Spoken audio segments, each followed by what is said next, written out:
Escape pod landing.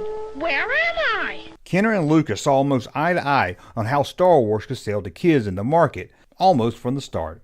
As the other companies were turning down George Lucas on making merchandise based on Star Wars, Kenner picked it up at their first meeting.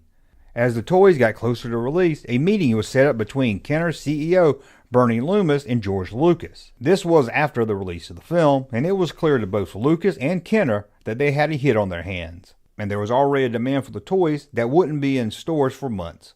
Lucas was shown some of those toys, mostly action figures, and one thing troubled him. He asked Loomis, "Where are the guns, the toy guns?" Loomis explained to Lucas that there were no guns, that Kenner had taken a hard stance on toy guns for kids, even if the very first Kenner toy was a gun.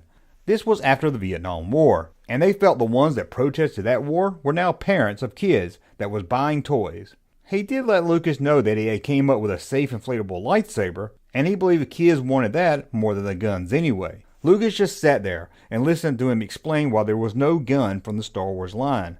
After Loomis was done, Lucas sat there a little longer, and then looked up at Loomis and asked, "Where are the guns?"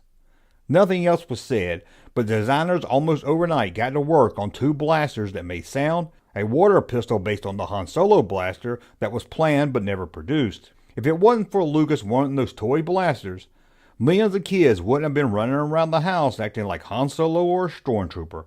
If they did, they wouldn't have had an official Kenner Star Wars gun.